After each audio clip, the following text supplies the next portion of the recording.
Hi, good to see you. After losing her job due to the divorce of her wealthy husband, a doctor and her daughter moved to the countryside for an inheritance. However, upon seeing her legacy, the bus driver left them at a discreet and unnamed stop, which immediately raised suspicions that they were in the right place. Mom, this is our stop. Where is the town? And why don't we see a house? Sofia asked in surprise. In response, Elena looked at the driver, who helped her unload her suitcases from the bus. Yes, this is your town. Don't doubt it for a moment. Second, I have been on this route for years. You just need to walk along this dirt road and the town will be right there, the man explained. Elena Perez thanked him for his help and sighed with relief, placing the suitcases on the asphalt heated by the sun. Traveling in reality turned out to be much more complicated than it seemed from the comfort of her office as a therapist. Normally, the bulky luggage should have been stored in the luggage compartment, but the driver had picked them up on the road, exhausted and demoralized by what happened: a bitter divorce, an unfair dismissal, and the hasty preparation for the move. All this in record time, leaving Elena with her head in a mess as Sofia had slept almost the entire trip. Elena stayed awake watching her sleep every time the bus passed through a pothole or a hole it shook, forcing Elena to hold the suitcases that served as an improvised seat. Meanwhile, the doors of the bus closed loudly, after which the driver started the engine and drove away smoothly, saying goodbye to the travelers with a puff of exhaust smoke. Well, honey, let's go slowly, suggested Elena, looking at the bus that was leaving. Yes, Mom, let's go, and if it's getting dark and I'm afraid of Los Lobos, said the girl, looking around with apprehension. Just a couple of days ago. Months Sofia had finished the second grade, but she reasoned like an adult. Elena smiled and responded in her usual and playful way. Don't worry, honey, there may be wolves around, but we still have a long way to go before we reach the forest, so don't think about that. Everything will be fine, I promise you. Sparks of joy really appeared in the girl's eyes. Well, come on then, you know if our house will be big or not much. Helena shrugged her shoulders uncertainly. Oh, if only I knew I got this inheritance by pure chance. A good patient. He made an effort, taking the suitcases in both hands, walked along the dirt road indicated by the driver. Sofia obediently followed, raising a cloud of dust with her small feet as the town was located in a elevation. They had to walk uphill the whole time. After a couple of 100 meters, Elena finally gasped for breath and put the suitcases on the ground. I definitely don't have enough strength for this, she thought sadly, barely able to stand under such a load. Mom, are you tired? Maybe I can carry them, I asked with concern in her voice. Elena smiled at her daughter. Where would you take them? They weigh more than you. At that moment, Elena suddenly she heard a strange noise behind her. What was a motorcycle? No, it didn't sound like the noise was much louder and had a distinctive rumble. A car. Oh my God, those are cars, thought Elena. Her surprise was palpable when she turned and saw the distinctive vehicle. Taxi. Someone calling a taxi to such a remote place. Mom whispered. Maybe the car is coming for us, Sofia asked with hope. Who would send a taxi for us? Here, Elena responded. MIAs. The car in a cloud of dust reached the tired travelers. After driving a few meters, the taxi driver stopped and, opening the passenger door, he said, Can I take you? If you need it, get in and I'll load the suitcases. Elena exchanged a questioning look with Sofia. Then she decided to accept the offer, taking the front seat. She placed her daughter in the back and closed the door. The taxi driver quickly handled her suitcases, putting them in the trunk. Well, let's go. Come on, he said, starting the engine. I'm Elena, and this is my daughter, Sofia answered timidly. The passenger. The taxi driver nodded, and his conspicuous yellow car roared toward the town to pass the time on the trip. Elena asked cautiously, You are probably on a call, right? The driver smiled. Yes, delivering medicines to the field hospital. They have set up a medical station in a house near the village and hired me as a courier to pick up medicines from the pharmacy warehouse. Much more convenient this way, especially since I have done this route several times. Oh, a field hospital, that's serious. No, I would have thought that a town like this would have its own medical staff, commented Elena respectfully. Good without others. Medical facilities at kilometers and the district clinic being quite far away, having your own transportation is necessary, but a small problem has arisen. The doctor there, Arturo Garcia, has been working there for years, but he got sick. He got sciatica. There is no one else to see the patients, the taxi driver replied, keeping his eyes on the road. Elena sympathetically and looked out the window. Along both sides of the road stretched vast yellow fields and scattered patches of forest giving way gradually into a dense forest. So where do you need to go exactly? What is the address? The taxi driver asked again. Elena was startled, then looked in her bag and unfolded a piece of paper folded several times, reading out loud, "Very well, Kai's Central number 7. Do you know where that is?" Surprised, the driver braked and the car stopped suddenly as if rooted in place. "Guillermo, what's wrong with you? Is there a problem?" she asked worriedly. The driver looked at her in surprise before saying, "Are you sure you're not wrong on Central Street?"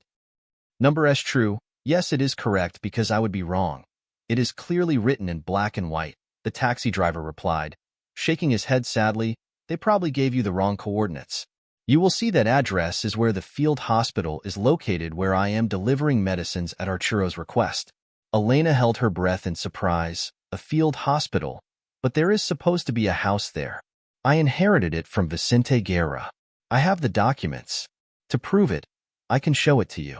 Guillermo looked at the passenger with irony. "Of course I believe you. Why I would need to see those documents? I wouldn't understand them anyway." Elena bit her lip, offended, and turned around, looking out the window. What news? How could this happen? She had waited so long for this house, and now what? To return and everything for her ex-husband Roberto, who kicked her and her daughter out of the house after their divorce to delight in pleasures with his young lover. Soon the town appeared. Elena's desired house was on the outskirts, and he noticed it immediately, as it turned out to be more.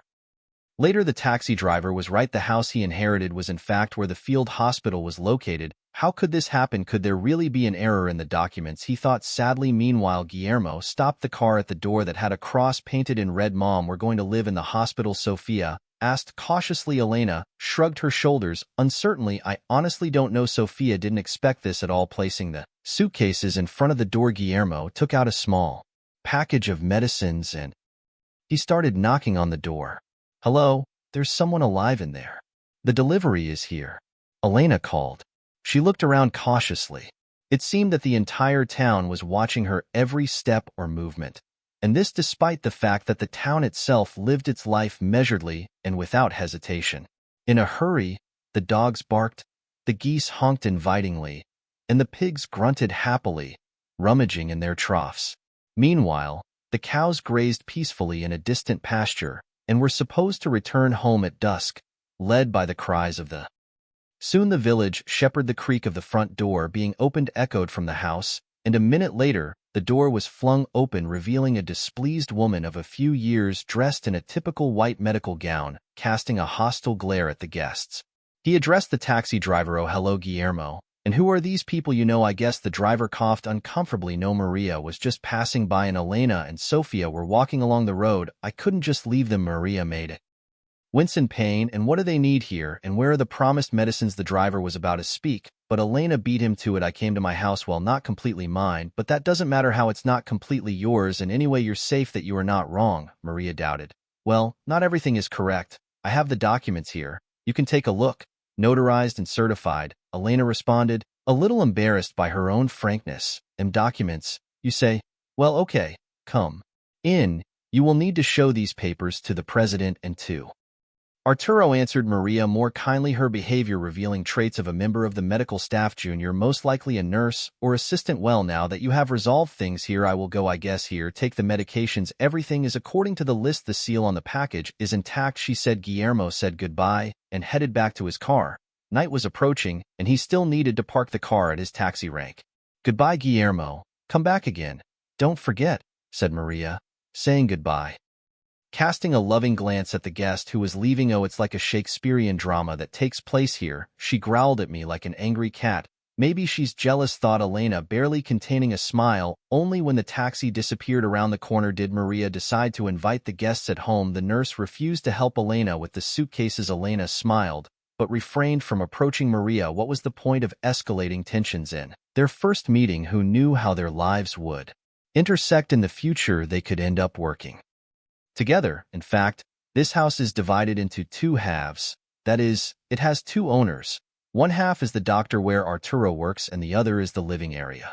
It was abandoned for a long time until the local president renovated it so that the doctor would have a place where she lives. Her own house burned down, and her son and daughter-in-law live on the other side of the country. "I didn't want to bother them."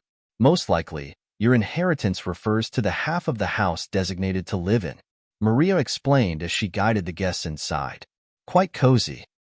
Here, even better than I expected, Elena observed cautiously.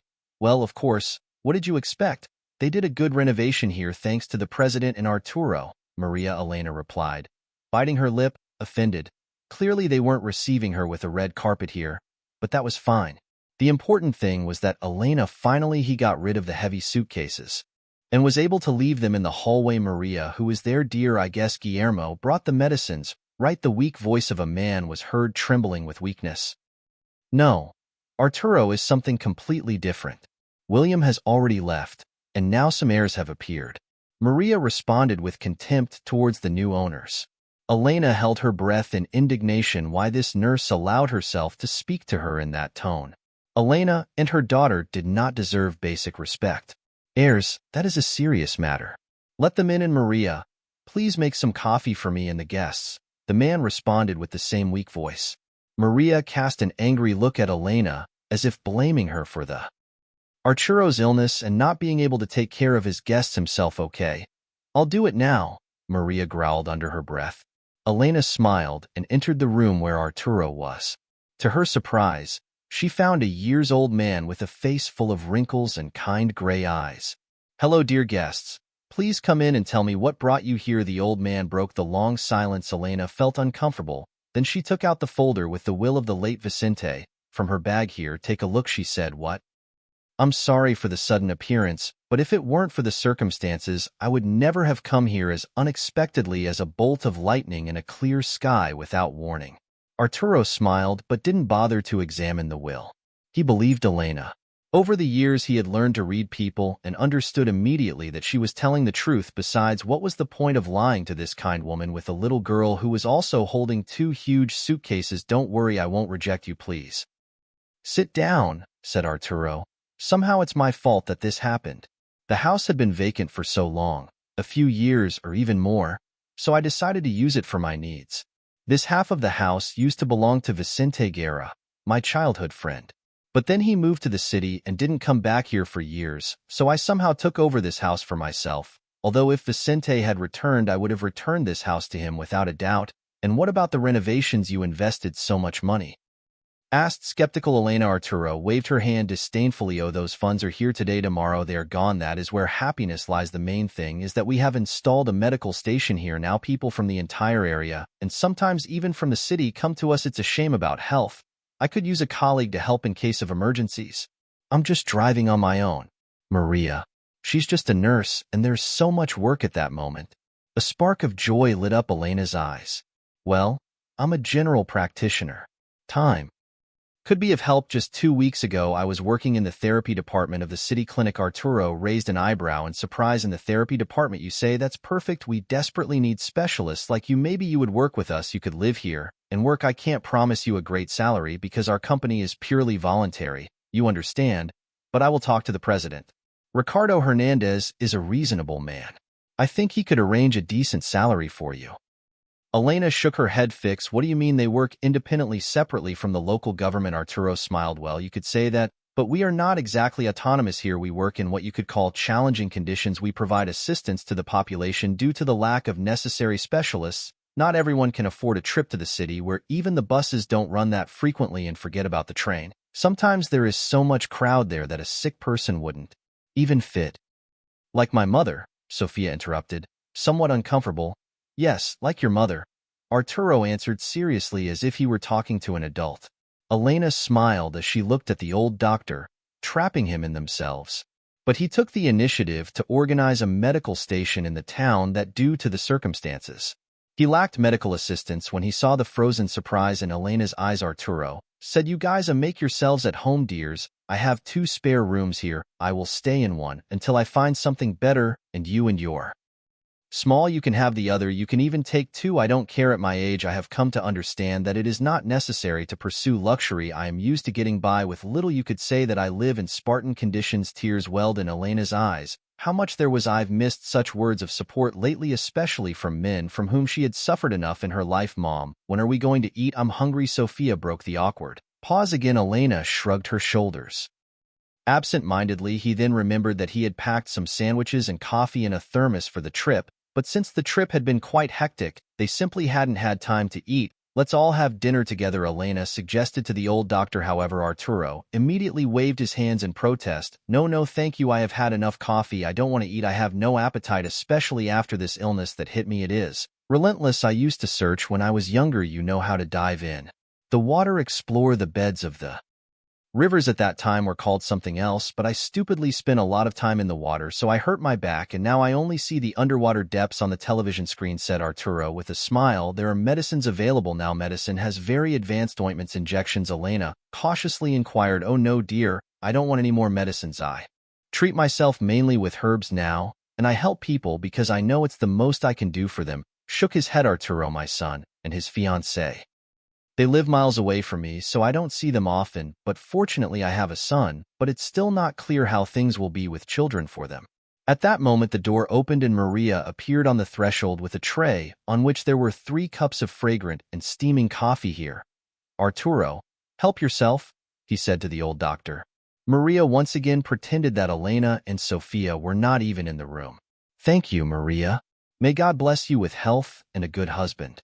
Living alone must be difficult, especially in a private house where you can't blush visibly, and cast a concerned look at the guests for their reaction. Helena immediately understood that the nurse didn't want her to know all her ins and outs. However, Elena had never been overly curious and always avoided gossip or discussing things. Defects of the others. Maria, why didn't you make yourself some coffee? Arturo was worried. No, I don't feel like it. I just had a cup recently. I think I'll go to bed. I doubt we will have more patients tonight, Maria answered with feigned calm. Elena immediately understood what was happening, interpreting it in the following way. The stubborn nurse simply did not want to sit at the same table with her. Obviously, Maria, with her experience, I saw her as a rival, although Helena herself did not see it that way. And what kind of rival could she be to this woman who had lived here since birth? If everything had been okay with Elena herself, she would have moved to this remote place with her little daughter in her arms, unlikely just a couple of weeks ago. At least she had a beloved job, and now there was nothing but half of this ruined house in the middle of nowhere. Absent-mindedly drinking the fragrant coffee from her cup, Elena did not notice how she sank into sad memories that originated in her past. The whirlwind of events and images enveloped her like a magical kaleidoscope, where events unfolded in a completely random order. Thus it happened that she met her future husband Roberto within the walls of a medical institution where he was already a successful doctor, while she had just graduated from university and was doing her internship. By then, rumors were already circulating about Roberto, saying that he was a womanizer and did not let a single skirt pass. Naturally, Elena did not believe a word of the future colleagues who warned her that Roberto would definitely try to take her to the bed. However, did not happen immediately, since Elena had been raised with romantic ideals and never rushed things, wanting to thoroughly study a person's character before leaving them. Entering his personal life, realizing that he could not so easily conquer the melancholic beauty, Roberto changed tactics and began to court her in the typical style of those who could afford it. The young man's parents held a high position in the Ministry of Health, and therefore they actively promoted him, eventually securing his appointment as head of department. It is worth mentioning that no one among the therapy staff doubted the fact that Roberto obtained his position thanks only to his father and mother. It was they who pushed him forward like an icebreaker, making way through the bitter cold waters of the Arctic. In fact, more experienced and qualified doctors competed for the position of head of department, but it was Roberto who became the leader. Although it may seem to someone a fantasy, conquering this summit was just one step in the rapid development of his career for the young man. Ironically, his appointment coincided with the beginning of his relationship with Elena, who finally reciprocated his courtship and began dating. Considering himself his fiancé at some point, Roberto became noticeably tense because marriage at this stage was not in his plans at all. On the other hand, being with Elena made him feel comfortable, and he saw nothing wrong with tying himself to her in marriage. Besides, at that moment Elena had only 2 months of pregnancy, which finally tipped the scales towards a quick wedding. Honestly, Roberto had always dreamed of living as a single man without children and without family obligations. But after hearing about the pregnancy, his life changed drastically. Fantasizing about this topic, Roberto often saw himself as a knight and conqueror, winning women's hearts with enviable regularity and persistence. But with Elena, such tactics did not work, because she refused to be the mistress of a wealthy boss. The most annoying thing for her was that everyone in the department believed that Roberto would now push his chosen one up the career ladder just as his parents did not long ago, to the disappointment of many. Roberto turned out to be a bad manager, and his entire job came down to the fact that he openly accepted bribes from anyone who offered them. Meanwhile, Elena had a very difficult time, especially during her pregnancy. She suffered from morning sickness and dizziness, which frustrated her and made it impossible to concentrate on something specific. As expected, there was no support from Roberto. For example, when Elena woke up at night due to discomfort in her abdomen, her husband simply turned towards the other side or even went to another room and turned on the television at full volume. The situation was aggravated by the fact that Elena was expecting twins whom her negligent husband probably saw on the monitor in the ultrasound room. Roberto then seemed to have lost his way because for some incomprehensible reason, she suddenly began to disappear at work for days without returning home for several days. To Elena's timid questions about where exactly she was disappearing, her husband simply answered problems. Elena, they are overwhelming me. The ministry keeps calling, the chief doctor drags me, and then he prescribes a pill for everyone, so work is hard now, not like before. Worried, Elena said, but you should still take care of yourself, otherwise your lack of sleep, it won't lead to anything well. And again, your diet, a poor diet can lead to gastritis and ulcers. And what are you going to eat there when you don't leave the office for days? Roberto struggled to suppress a smile and responded immediately. Oh, nothing, Elena, I'll manage. I'll run to the cantina. It's not far from us, just on the other side of the road. And you're already there. Actually, she didn't go to any cantina at all, spending all her free time with her lover. It was rumored that by the time Sofia was born, she already had 3 lovers and managed to live with several families simultaneously without being burdened with any condition or concern. As fate would have it, the contractions trapped Elena at home because she had waited until the last moment for the girls to be born according to the schedule established by the doctors. But as everything turned out to be completely different, unfortunately, Roberto was not at home. At that time, Elena had to call an ambulance that arrived half an hour late due to heavy snowfall and icy roads.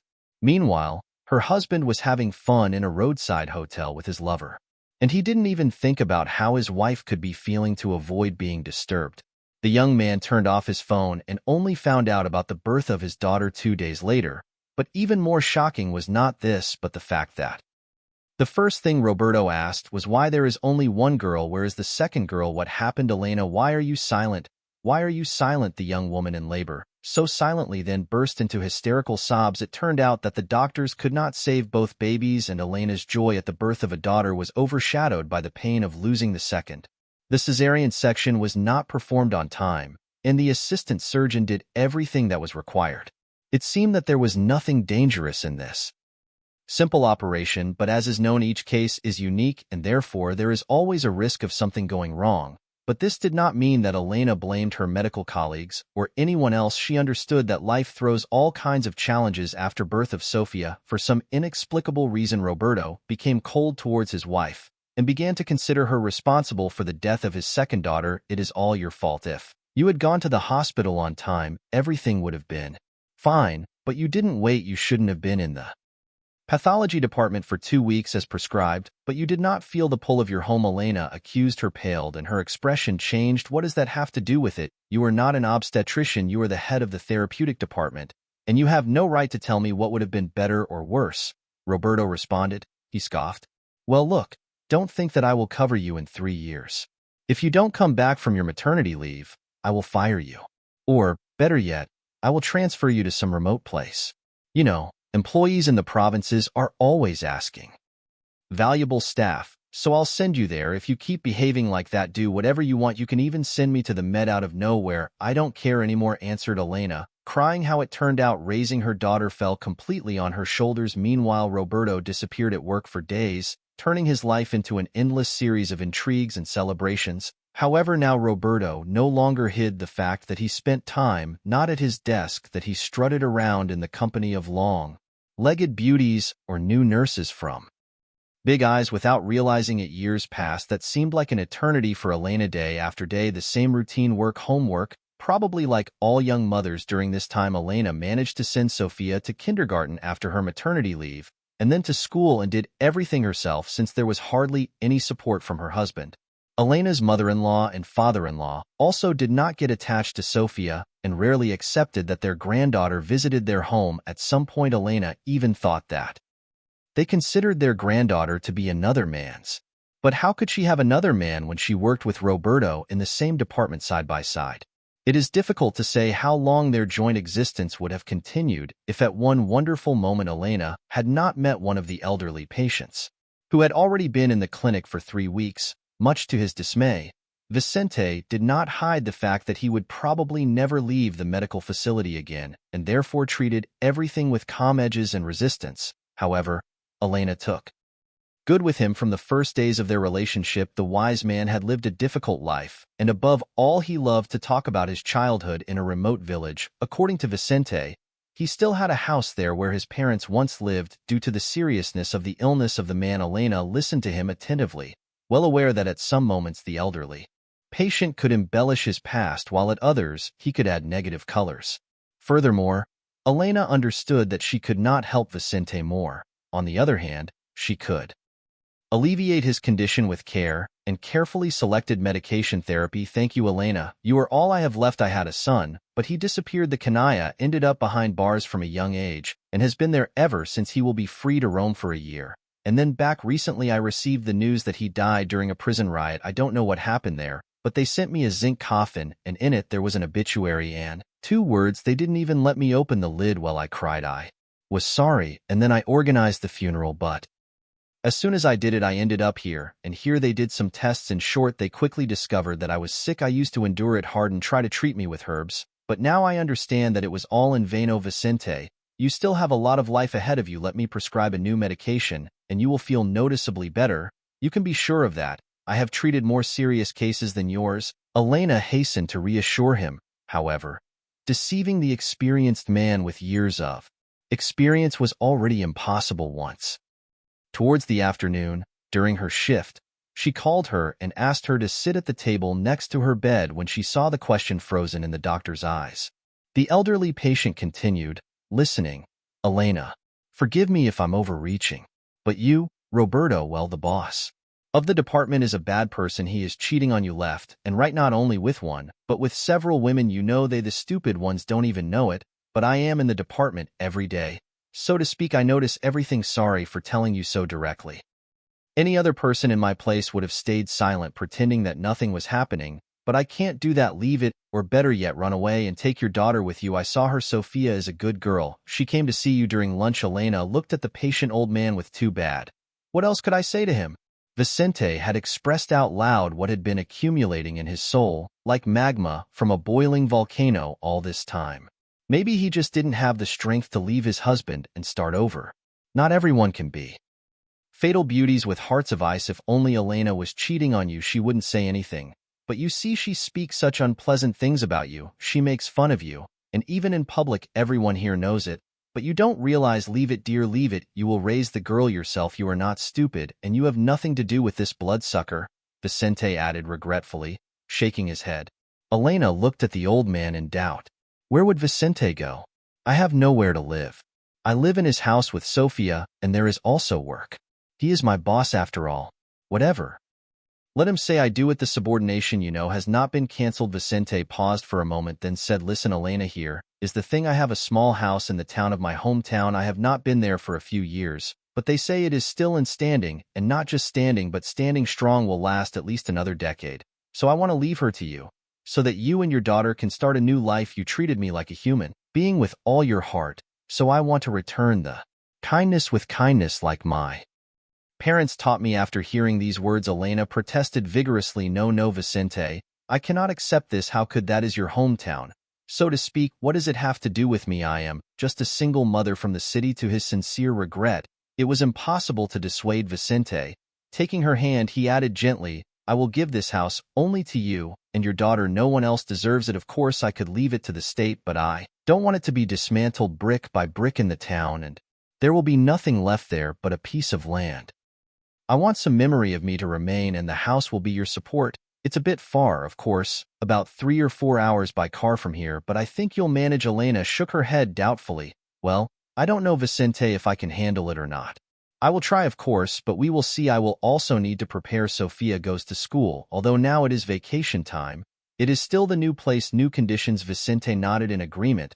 Then he put his last letter on the table before Elena. And do not delay your resignation, dear, because your husband wants to help you. How to help me? Elena asked, confused. Well, how? By firing you, that is to say, with a fabricated charge. I heard Roberto discussing it with his henchman. You probably know who I'm referring to. Elena clenched her jaw. Yes, I know, probably a nurse and maybe some colleagues. That's right, dear, exactly, some colleagues. So keep your ears open, otherwise, if you get fired, it will be much worse for you than if you leave of your own free will, so to speak, and then look still transfer the house to you. So don't think too much, get ready and go. Elena nodded in agreement, without knowing that their conversation would be the last on Vicente's credit. It should be noted that on the same day, she called a notary to her bed and drew up a deed of donation, and the next morning Vicente was no longer. Unfortunately, the departure of the elderly patient coincided in the most inexplicable way with the threat that he had warned Elena about. Roberto had decided to get rid of his annoying wife and daughter. He had already raised his hand to hit first to begin with. He openly told Elena about negligence and irresponsibility in the workplace during a staff meeting. In turn, his wife did not hesitate to respond immediately. And how do you see my negligence, Roberto? Roberto smiled maliciously. How? For example, did you spend days in Vicente Guerra's room? And what? There are some of the other patients who were worse than him. I don't need employees like that. I need order, not what you've done here. So pack your things and go fighting to contain your emotions. Elena asked softly. Things I need to pack, Roberto smiled. Even more good. What things? Don't play dumb. Those who are in my house, take a hint, from now on we live separately. At that moment, it felt like a bucket of ice water was poured on Elena. Separated? What's happening with Sofia? Have we been together for years? Well, years. It's not an etern. Let's not extend it, okay? I won't fire you in terms of form, so as not to tarnish your biography. Maybe you'll start a new career in a new place, although personally, I think you have nothing more to do in this city, concluded her husband. Leaving the office of his hated spouse, Elena stopped in the middle of the hallway and burst into sobs. In an instant, the world turned upside down. Vicente had left in the morning, and a couple of hours later his warning came true. More unpleasant. At that moment, Elena understood that she needed to take the elderly patient's words seriously. She hurriedly gathered her belongings and headed to that remote town that Vicente had talked so much about. Elena realized that she would have to start her life from scratch. So it was uncertain whether his story would be written on a clear, crystal clear page without stains, or whether it would resemble a dictation written by a mediocre student. Most likely, there would be many problems, especially with finding a job, but who needs a therapist in the field? Meanwhile, thanks to his connections in court, Roberto finalized the divorce in a matter of days, avoiding the mandatory waiting period. By doing so, Elena made a very serious mistake and refused support from her husband. Scorned, he regretted it more than once. Later now, as he sipped his fragrant coffee once again, he found himself thinking that the initial period in the town would be very difficult for her. So, Elena, what have you decided? You will help me, or rather you will see the patients, and I will help you because I barely have any strength left. Thank you, Vicente, for sending a person like that to our town. May he rest in peace, commented Arturo. Elena reflected. On the one hand, she obtained accommodation and a job, but on the other hand, she realized that living in half of a house with her daughter would not be entirely comfortable. However, what was the point? That they had lived all this time in the enormous mansion of Roberto's parents that they gave to their son for their wedding. What did that lead to? Elena would never return. Cross that door and he would live his own life. Yes, Arturo, I agree. Just give me some time to adapt and get to know your medical station, he said cautiously. Of course, dear, I understand everything. You probably had a different team and a different office in your city, and here it is, minimalist.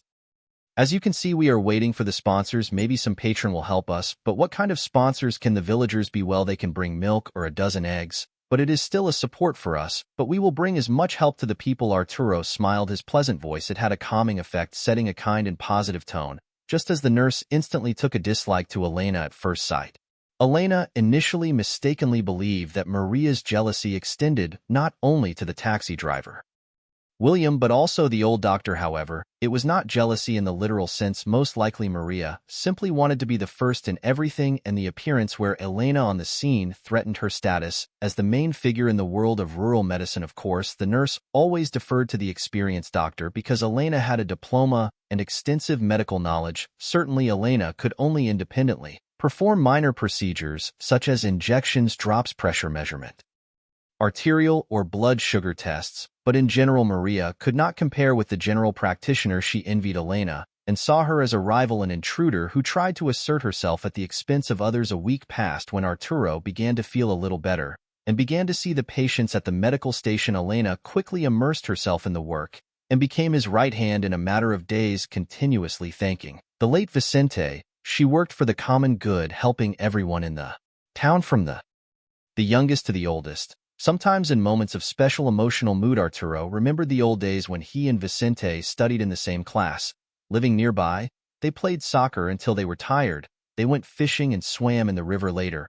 After the army, he moved to the city while Arturo stayed in the town. It was said that there used to be a district hospital here that was fully operational, but after the restructuring the financing ceased and the building was left empty. The hospital was disbanded, and the team was taken to the district. I felt very disappointed. So how could this happen? The town will wither. As a promising doctor, I was offered to move to the region, but I decided to stay here for a while. I worked as an ambulance paramedic, then I saw patients at home, and when I retired I realized that we definitely needed to open a medical station to help special people who live in such a remote province and cannot travel to the district clinic, recalled Arturo.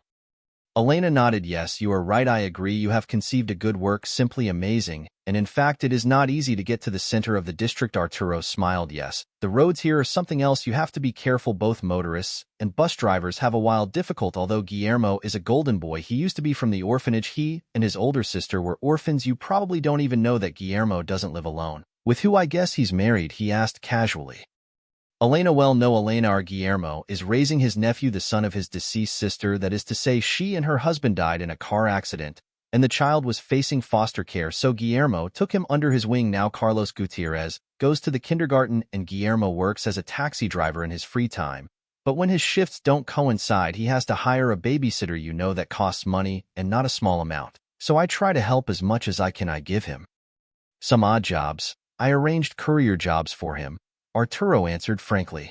Elena was shocked by the story of the old doctor. She had always thought that Guillermo was just an ordinary taxi driver, making it necessary to survive, but now she saw the boy in a completely different light.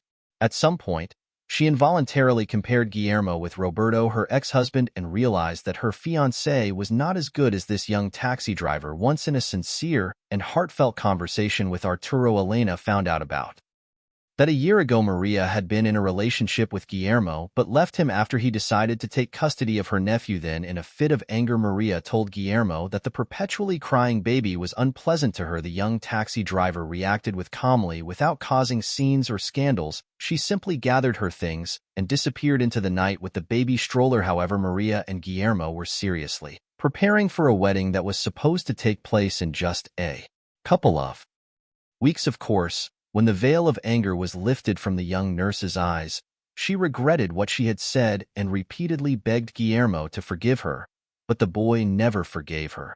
Deep down, she understood that she could never trust such a hypocritical person and cynical like Maria. Never again, since Elena and Guillermo felt mutual attraction and sympathy from the moment they met. Maria didn't like it at all. She tried every trick to sabotage their communication. On the other hand, it doesn't matter. No matter how hard she tried, Elena was her boss, so Maria could only cause her small problems by trying to portray the new doctor in an unfavorable light. But Guillermo seemed oblivious. He continued to interact with Elena, whom he liked more and more. Watching their conversation, Arturo smiled, and he silently thanked fate for sending him such an intelligent assistant, and did not even suspect that the late Vicente had acted so deliberately to kill two birds with one stone. In the first place, to help the unfortunate mother to get rid of the weight of her unfaithful husband, and secondly, to provide the beloved town with a highly qualified general doctor. At first, Elena, she even got upset with Vicente, who did not tell her that the house was initially divided into two parts, but eventually it was realized. She realized that the town was really the best place on earth. On weekends, she walked along the river with Sofia and Guillermo. They picked mushrooms in the forest and enjoyed nature.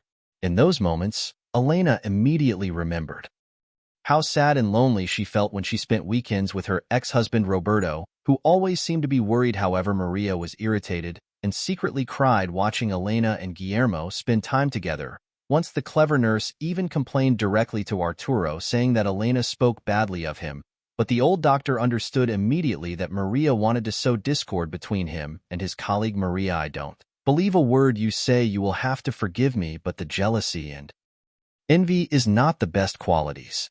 Accept it. Let Guillermo go. He is no longer yours, Maria murmured, slamming the door without realizing it.